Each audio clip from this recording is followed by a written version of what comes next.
Boa tarde, meus amores! Estamos começando o podcast mais aguardado da semana.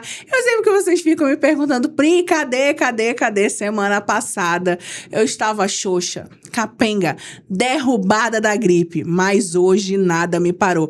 Pri, cadê a maquiagem? Então, eu fiz um peeling, então eu estou toda descascando, por isso que eu estou aqui, mas nada me parou, porque minha convidada maravilhosa já está aqui preparadíssima para responder todas as nossas perguntas para você que quer comprar, quer alugar, tem um patrimônio aí, e aquele problemão de família. É hoje que você vai tirar suas dúvidas, porque quem está aqui é a doutora Rosiane Flores. Seja bem-vinda, doutora. Obrigada, Priscila, pelo convite. É uma honra estar aqui com vocês, né? Recebendo esse convite com muita gratidão no coração e poder, né, compartilhar a informação que é tão importante. Muito. Mas conta pra gente uma curiosidade. Muito se fala do direito. Todo mundo naquela épocas passadas queria ser advogado, queria ser médico, mas direito imobiliário, doutora? Direito imobiliário. E você acredita que quando eu iniciei a faculdade,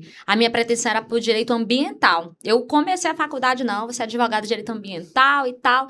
No caminho, aí eu me percebi, pra que eu quero ir pra outra área se eu tô aqui imersa no direito imobiliário, né? Já como corretora de imóveis, já ali como perita, né? Com ênfase em avaliação imobiliária. Meu mundo era o imobiliário. Aí eu percebi. E tem uma empresa, né, de regularização imobiliária que organiza consultoria, e eu falei, pra que eu vou tentar remar em outras águas se a minha praia é aqui, né, o direito imobiliário? E é isso, sou apaixonada pelo que eu faço, regularização imobiliária, documentação imobiliária, né, auxílio na compra e venda, e tudo que é relacionado ao direito imobiliário é a minha praia. Então, eu remo nessas águas aqui com muita alegria, né, com muita satisfação. Doutora, já que a senhora ingressou nessa missão de ajudar quem está precisando comprar, alugar e até mesmo só tirar algumas dúvidas, porque a gente sabe que naquela época tinham-se muitos bens e aí as pessoas vão falecendo, vão deixando vários patrimônios que a gente vê muito aí na cidade que está perdido, infelizmente, e às vezes a pessoa não sabe nem o que fazer. Foi percebendo o que está acontecendo aqui nas outras cidades que a senhora resolveu abrir a sua empresa? Sim, também. Engraçado que a nossa dor, né, acaba se tornando um negócio. Eu lembro que quando eu ingressei nesse mundo da regularização imobiliária, da documentação imobiliária, a convite de um ex-chefe meu, que ele montou a construtora e falou bem assim, olha, a gente precisa do administrativo, alguém que entenda, seja desenrolado e tal, vem trabalhar com a gente. Aí eu fui, aceitei o convite, comecei a trabalhar na construtora e ele começou com os desafios assim, eu preciso que tu faça aprovação de projeto na prefeitura. Eu, meu Deus, e agora? Como é que faz isso? Ele só me respondia um belo, te vira. Adorei! Maravilhoso. Hoje, né, naquela época, que raiva que dava, mas hoje com muita gratidão, né, esse te vira me elevou a outros patamares, né, e eu fui pesquisando, investigando como é que faria e comecei, né, nesse ímpeto do imobiliário. Até que eu me percebi que eu estava tão envolvida nisso que eu regularizei a minha própria casa. Eu comprei uma casa financiada, onde eu mesma fui regularizar a casa que eu fui comprar, né, já tinha ali um conhecimento muito básico e fui emergindo nisso, até que chegou num ponto que foi um imposto da Receita Federal que precisava pagar, que ainda precisa, mas à época era bem mais complexo de pagar esse imposto. E eu me bati para a Receita Federal, levava pastas e documentos, toda vez que chegava lá, aquela incomunicação, né? Tá faltando tal documento, tá faltando tal documento. E entre idas e vindas desse ir e vir da Receita Federal, uma ocasião eu saí de lá chorando, frustrada, que eu acho que eu tava indo na quarta tentativa e não conseguia. Eu falei, quer saber de uma coisa? Eu vou aprender essa bagaça e vou fazer disso um negócio. E daí, né, fui só desenvolvendo, fui crescendo. Hoje eu faço isso de olhos fechados e de mãos para trás, mas começou isso. Aí de lá para cá, né, vai no dia a dia, no conhecimento, né, a prática imobiliária, o direito, o conhecimento que o direito me trouxe, né, na área imobiliária. Aí nós fazemos os inventários, né, trazendo essa dor das pessoas, entendendo essa dor das pessoas. E agora que morreu, tem mesmo que fazer o inventário? tem mesmo que fazer inventário. Ah, o inventário é muito caro? Calma, nós precisamos analisar a situação específica, né? Que nem sempre o inventário é um bicho de 7 cabeças. Não é sempre assim. Vai depender, fica caro o inventário? Dependendo de quantos imóveis tem, né? A quantidade dos bens imóveis que tem, dependendo da quantidade de herdeiros, dividem as custas, então assim, não é um custo absurdo para uma pessoa só, é para todo mundo vai dividir o ônus e vai dividir o bônus, então assim, o inventário não é caro, tira isso da sua cabeça, a gente usa ali um valor venal do imóvel, que é um valor mais baixinho para poder tirar esse imóvel aí da Cefaz, pagar as escrituras, a transmissão, então assim, não é caro o inventário, é um problema que se resolve e se resolve parceladinho e, como diz uma amiga minha, parcelando bem a gente vai até pra lua.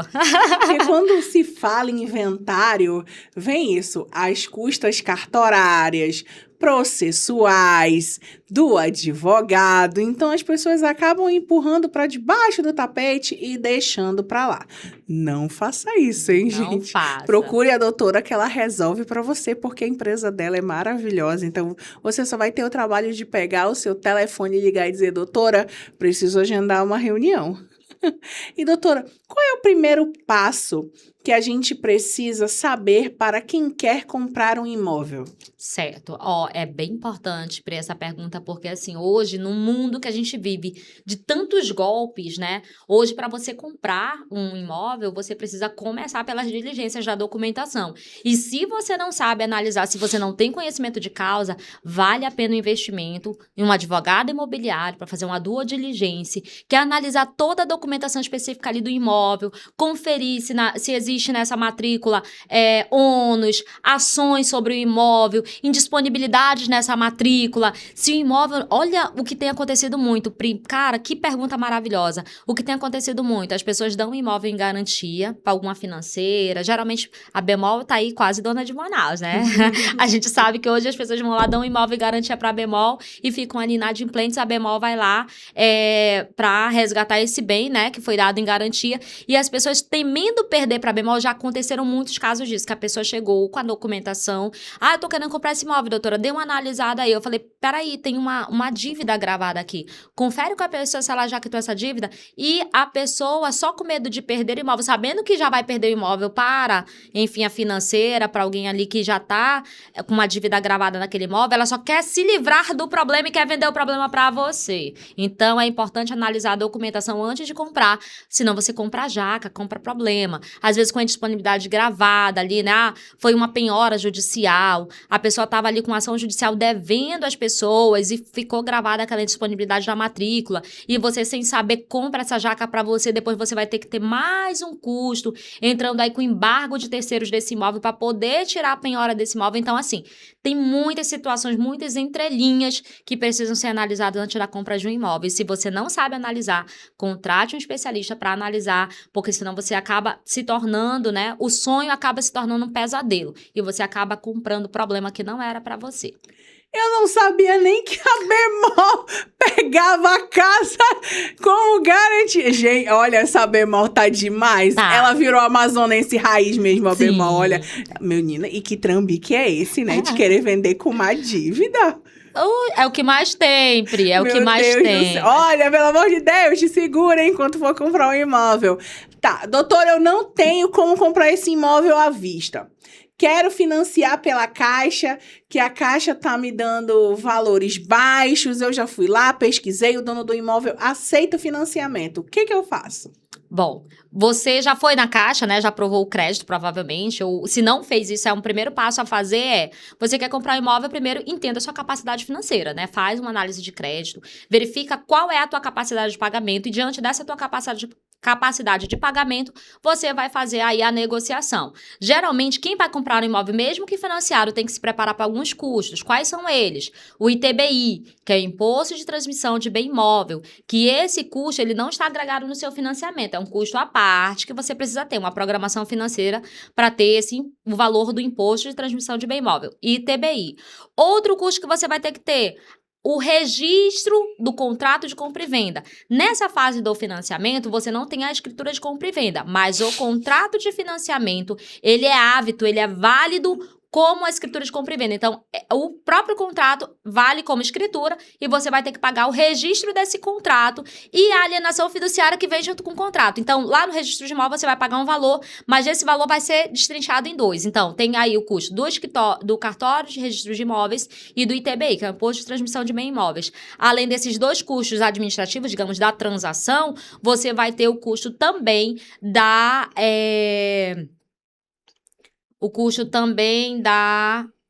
avaliação do imóvel e a entrada. Então, tem a avaliação do imóvel, né?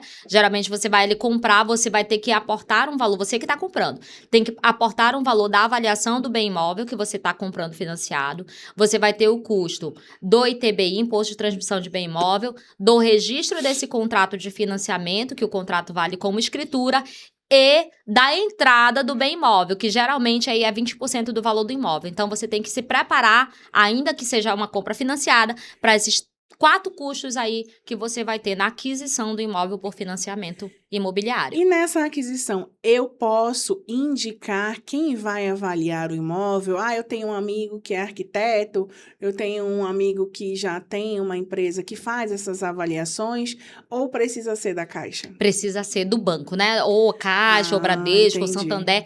Eles têm no escopo lá deles engenheiros credenciados, né? Que vão fazer essa avaliação.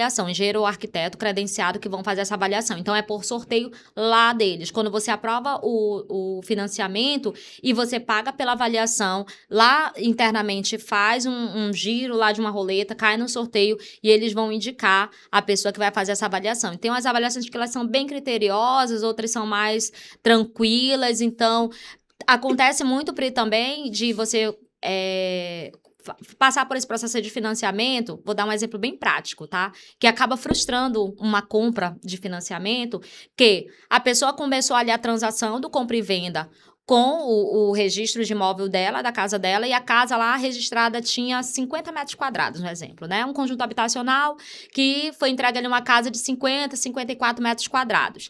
E na hora que chega lá a engenharia ou a avaliação, o arquiteto ou engenheiro vai olhar para a casa tem 150 metros quadrados, 200 metros quadrados. Então, isso se torna uma irregularidade do imóvel que pode pausar o processo do financiamento. Então, até para comprar financiado, tem que dar uma conferida na documentação antes para não acontecer essa frustração. Aí vira aquela corrida contra o tempo, né? Para fazer a verbação, para fazer planta baixa, para fazer essa regularização para poder concluir ali a compra. E detalhe, quando você faz a aprovação do crédito, essa aprovação fica válida por 3 meses somente, 90 dias. Então, se você se depara com um empecilho desse, acaba prejudicando a tua aprovação de crédito, teu processo aí se torna outra situação frustrante. Por isso que é importante analisar a documentação antes de comprar.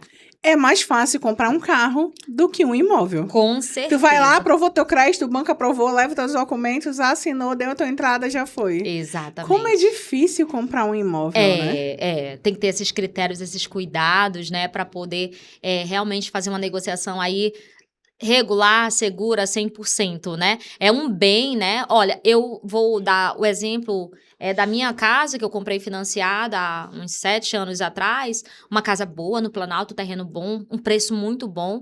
E quando eu cheguei lá, perguntei da mulher, sua casa aceita financiamento? Porque eu não tinha dinheiro guardado na gaveta para comprar a casa à vista, né? E a mulher falou assim, não, eu não tenho a documentação para ser vendida. Não, perdão, ela confirmou que tinha. Ela, na época, confirmou que tinha. Não, tem a documentação toda da casa. Eu falei, posso dar uma analisada? Pode. Quando eu li o documento, estava lá lote de terra e tinha uma casa em cima do lote de terra. Então, não estava apto a financiar. E começou a minha saga ali. Aí eu falei, olha, eu vou comprar o seu imóvel, eu tenho a pretensão de comprar, mas eu quero acertar uma coisa com você. Eu vou trabalhar toda a regularização do seu imóvel. Foi que eu falei que minha própria casa foi ali regularizada por mim na época, eu ainda estava iniciando na regularização imobiliária. Eu vou documentar a sua casa toda, mas a senhora vai firmar o compromisso que vai vender essa casa para mim, sem nenhum papel assinado. Besteira que eu fiz, não faça isso. E eu comecei ali, né, ainda na experiência, fiz a documentação da casa, tudo direitinho, averbei, tirei o habite, averbei a construção no registro de imóvel, paguei todas as custas de cartórios, emolumentos, tudo bonitinho. Quando a casa estava pronta para financiar, aprovamos o crédito, né, tudo bonitinho, conseguimos comprar a casa financiada. Esse processo todo durou 9 meses, ou seja, um parto para você deixar a casa ali toda pronta para comprar ela financiada. Mas deu tudo certo, consegui comprar minha casa e sou muito feliz e satisfeita, né, com a minha casinha, que eu mesma documentei e comprei financiada. Então, nós temos essa possibilidade. Sim. Doutora, vi um imóvel, mas não está regular, mas eu pretendo comprar. A senhora pode regularizar para mim? Perfeitamente. E hoje, aí é uma deixa também muito importante, Pri, que tu colocaste. Hoje tem muitos imóveis em Manaus que tem título definitivo. E o título definitivo ele é dado só sobre o lote. Falta verbar a casa nesse imóvel aí. Então, tem muitas casas em Manaus que tem uma pretensão muito boa de fazer a regularização de uma venda financiada, que as pessoas não sabem. Tem muita casa com título definitivo que o título é dado só sobre a terra. Então, quem tem título definitivo, dá para você regularizar sua casa e vender ela financiado. E você que quer comprar, vê se a pessoa que tá querendo vender não tem o título definitivo, que fica fácil de você documentar e comprar essa casa financiada. E eu, né, como muita gente aí, sou uma herdeira, né? Herdeira de um imóvel, né? Só que neste imóvel, ele é de um quarteirão de família. Então, a minha família tem um quarteirão de imóveis. O que acontece? Nesse quarteirão, na rua inteira, ninguém tem um título definitivo. Ninguém. O título definitivo não chegou ali ainda. E aí, nós pagamos IPTU, né? Super errado, porque quando vem a foto do IPTU, não é a da casa. É do imóvel lá da primeira esquina que faz parte do quarteirão, mas não é da minha casa. Mas eles estão me cobrando o IPTU daquilo. Não fui atrás, fui boba, ainda não fui atrás porque eu não tive tempo. Nem vou agora que eu não tô mais lá, então deixo meus irmãos com essa pendenga. Olha, meus irmãos, a doutora tá aqui para resolver para vocês, tá? E aí, o que me chama a atenção foi isso. Mas na época, quando os meus pais faleceram, eu fui Como é o nome, doutora? CEMEF, SECT, SUAB. Na SUAB. SUAB. Para saber desse título definitivo, porque a gente queria fazer um inventário. Só que a família, muito esperta, não queria pagar o inventário, por isso que não foi feito, tá? Porque eu não sou besta de pagar sozinha. Todo mundo tem que pagar. E aí, descobrimos que ali na Rua Major Gabriel, ninguém tem o título definitivo, que é uma rua principal da nossa cidade, e não tem. E eu disse, tá, senhora, mas aí eu preciso resolver a situação, porque eu quero fazer um inventário, porque eu preciso vender os imóveis, né? Tem herdeiros e a gente quer vender os imóveis. Ela me diz o seguinte, não se preocupe, espera mais um pouco, já que vocês têm vários herdeiros, porque o Prosamin vai passar lá. Porque já tem um Prosamin atrás, que é ali entre a Leonardo e o Dr. Machado. Eu esqueço o nome do Prosamin de lá. E parece que eles querem tirar todas aquelas casas do lado direito, de quem sobe para o centro da cidade.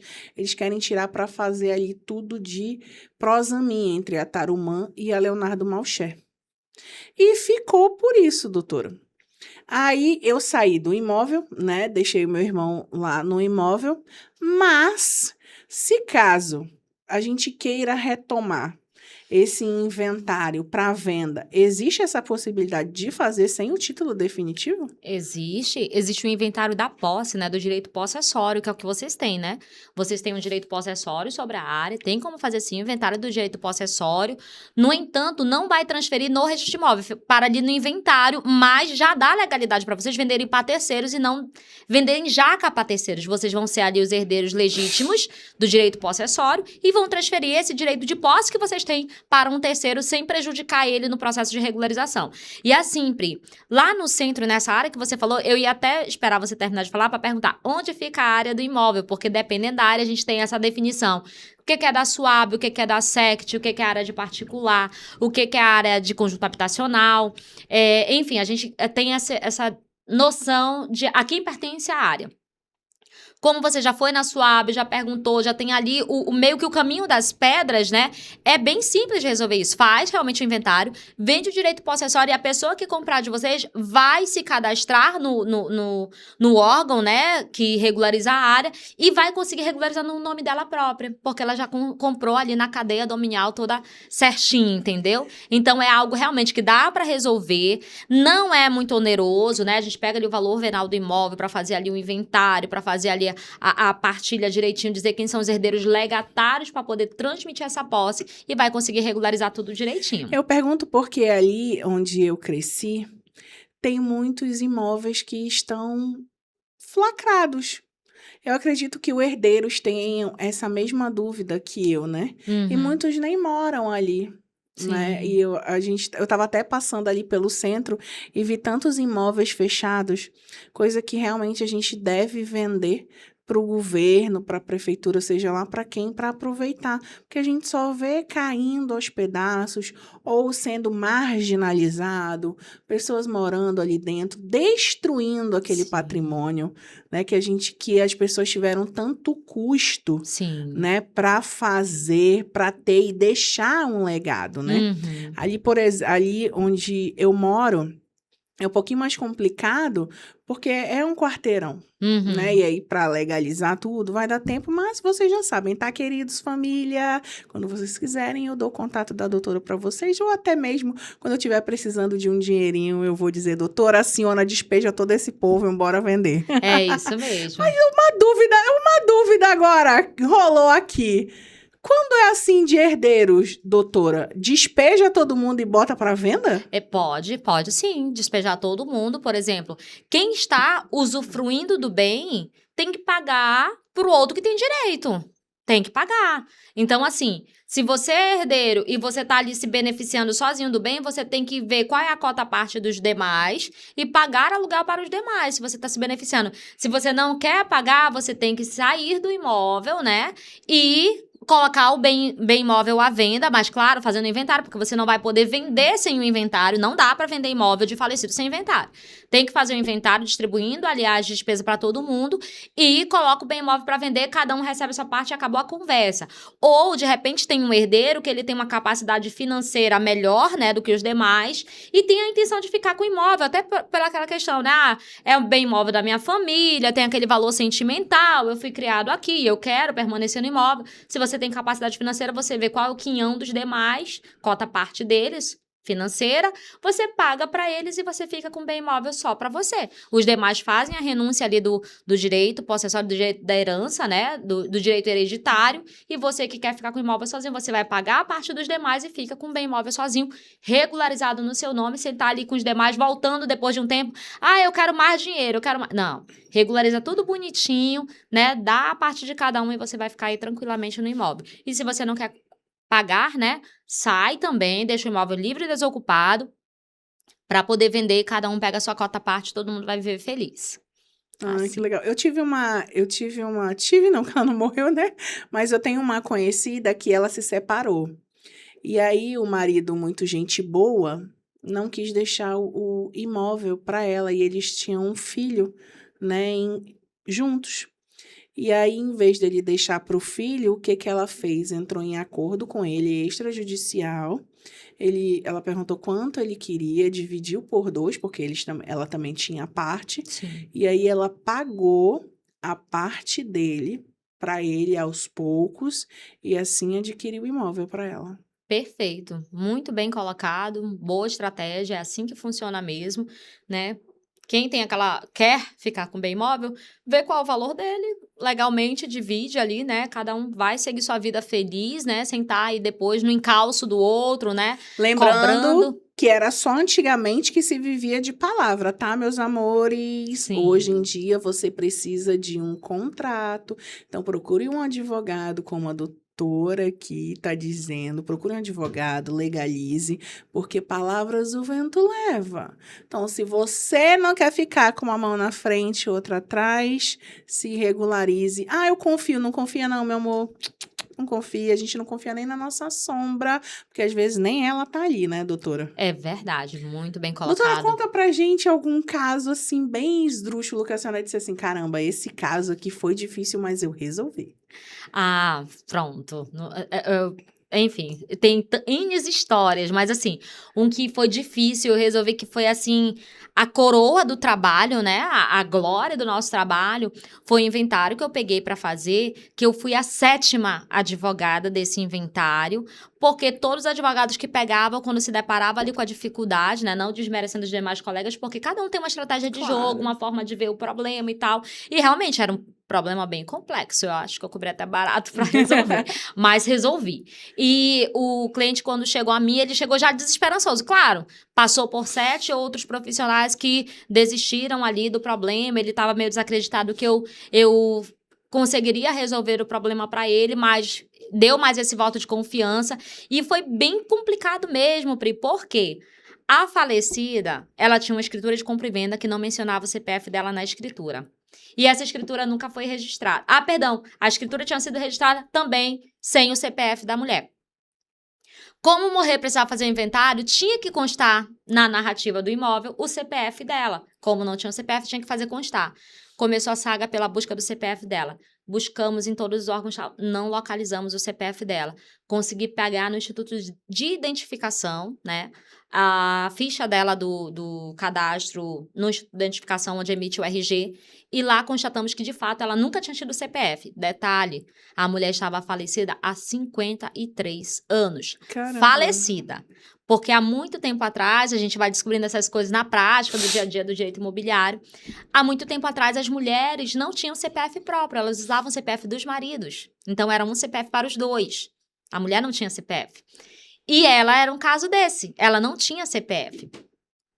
E eu fui na Receita Federal, levei toda a documentação, fizemos a nomeação de inventariante, voltamos algumas casinhas, né? Fizemos a nomeação de inventariante, dando o cartório de notas, deu aquele ofício para a Receita Federal, constituir um CPF para aquela pessoa, e nós conseguimos ali constituir o CPF dela, né? 53 anos depois de falecida, a mulher veio ter CPF. Ela já morreu há léguas e agora teve CPF. E com o CPF dela, nós conseguimos regularizar o imposto e conseguimos, né, modificar no registro de imóvel, concluir o inventário, agora o inventário finalizou esses dias, foi registrado com sucesso, mas foi trabalhoso, deu assim um trabalho mais... tinha que ter cobrado muito, hein? Muito, e foi a assim... campo.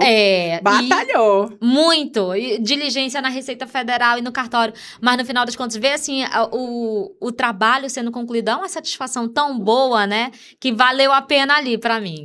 Essa vale estourar um champanhe, Sim, né? merece. E muito. E eu tô falando nessas dificuldades, eu acho que muita gente tem dificuldade com as imobiliárias. Quando você vai alugar um imóvel e você se depara com aquelas cláusulas contratuais que muitas delas são absurdas. E alguns advogados, infelizmente, eles vão redigir o contrato com cláusulas absurdas e que ferem a lei do inquilinato, né? E a lei do inquilinato, gente, ela veio justamente para nos proteger, né? Justamente por esses contratos abusivos, né?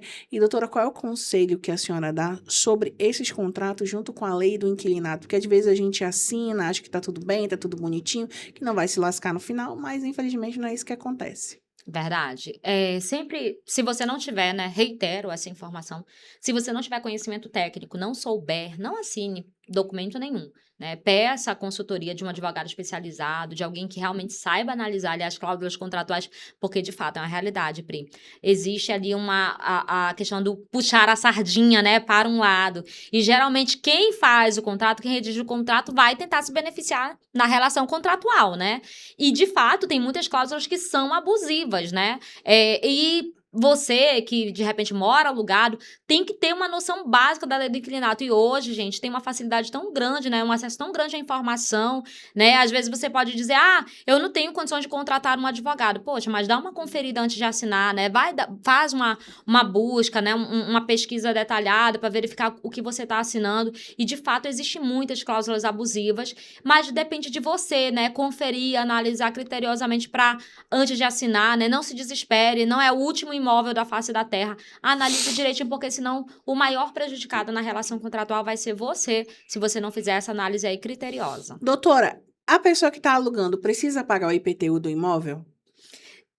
A legislação diz que isso pode ser algo acordado entre as partes e tem que estar estipulado no contrato. Se não estiver no contrato, você não é obrigado a pagar. Se estiver no contrato e você concordar, você tem que pagar. Então, assim, não existe uma lei dizendo assim, não precisa pagar. Diz que precisa estar no contrato. Então, se não estiver no contrato, a pessoa estiver te exigindo pagamento, tá errado. Tem que estar no contrato. Por isso que a relação contratual, ela se rege ali pelo contrato, né? Não é uma cláusula abusiva, no caso do pagamento do IPTU, mas precisa ser acordada entre as partes, tá? Eu entendo particularmente que o IPTU, ele é bem acessório do imóvel, então é de responsabilidade do proprietário, não do inquilino. Mas tem proprietário que coloca isso no contrato, né? E o inquilino, se concordar, vai ter que pagar no final das contas. Mas eu entendo, né, que não deveria ser obrigação do inquilino. Mas, se tiver no contrato e você assinar, você está assumindo ali aquela obrigação que não seria sua. Chegou o mês de entregar o imóvel e está lá no contrato em letras minúsculas, reforma do imóvel. Errado, cláusula abusiva, muito abusiva, né? O desgaste do imóvel, ele acaba se tornando natural do uso, né? Claro, aí tem as entrelinhas, né, as aspas.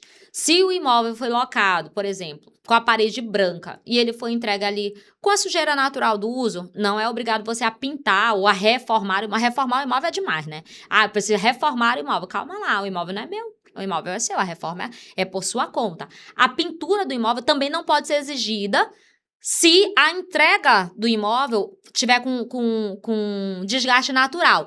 Agora, se a pintura tiver toda riscada, tem criança, né, que vai e risca a parede toda, pincel, é tudo.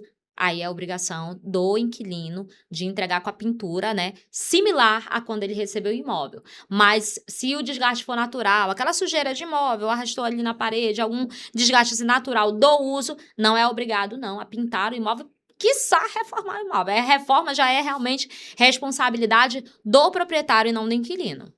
Sair do imóvel, preciso deixá-lo limpo, contratar uma empresa de faxina e deixá-lo limpo, lavado, cheirosinho? A limpeza, ela é usual, ela não precisa ser, por exemplo, contratar uma empresa para deixar o imóvel impecável, tem que ser uma limpeza usual. Você recebeu o imóvel, né, livre de coisas, você tem que deixar o imóvel livre de coisas e com a limpeza ali mínima, né? Banheiro limpo, o ambiente, né, chão limpo, sem ali móveis quebrados, enfim, aquele cuidado mesmo natural.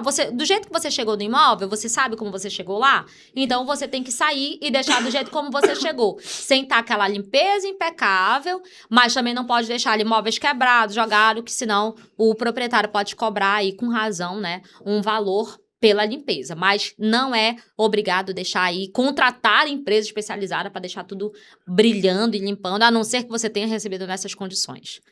Aluguei uma casa semi-mobiliada. Nessa mobília não estavam novos, estavam usados e estavam com durex. Por exemplo, aluguei uma casa com um jogo de jantar de mesa. Só que os pés da cadeira, como não era madeira, era aquelas madeiras tipo MDF, estavam com durex. A cadeira quebrou. Preciso entregar uma cadeira nova ou não? Não, de jeito nenhum. Tava com durex, a cadeira toda desgastada, não é necessário você fazer essa manutenção, né? Você tem que entregar nas mesmas condições em que você recebeu e o que for de desgaste natural faz parte ali do processo, né? Por exemplo, a porta, quando você recebeu o imóvel, a porta tava capenga, caindo, e ela terminou de cair, acabou desgastando pelo uso natural. Claro que você, pelo cuidado, né, até para sua moradia mesmo, você vai lá, aperta os parafusos e tal, mas você não é obrigado a trocar a porta, a chamar a manutenção para consertar a porta, para consertar a cadeira, não é obrigado. O que for de desgaste natural, você entenda isso. Desgaste natural não é sua obrigação restabelecer melhor do que quando você recebeu. Você recebeu, desgastou naturalmente, tá tranquilo, você não tem nada que ressarcir, que pagar, enfim. Agora, por favor, né? Se a tua lâmpada queimou, vai lá e troca. Por favor, a lâmpada... não, doutora, porque quando eu entrei no imóvel, eu já tinha uma lâmpada. Gente, queimou, vai lá e Troca de astro. Porque, olha, é o que mais tem na internet. Cara, eu vi essa pergunta. Doutora, se a lâmpada queimar, a responsabilidade é minha ou do proprietário? Olha, eu já ri tanto. Mas quando o problema é na fiação, no disjuntor, nessas coisas todas, aí já é um outro problema, né, outro problema, exatamente. Olha, a gente considera assim, é importante conhecer a lei do inclinato. Se você mora alugado, é importante conhecer o básico da lei do inclinato. O que for problema estrutural, propriedade, responsabilidade do proprietário. O que for problema de desgaste natural, também ali a pintura da parede e tal, responsabilidade do proprietário. Que ele alugou sabendo que corria o risco ali do desgaste natural. Mas agora, de uso, a manutenção de uso é responsabilidade do inquilino. Ah, quebrou meu chuveiro, vou ligar lá para imobiliário, eu vou ligar para o proprietário. Pelo amor de Deus, né? Como a Pri colocou, você que está usando, você que conserte. Ah, queimou a lâmpada, vou ligar para... Não, conserte a sua lâmpada.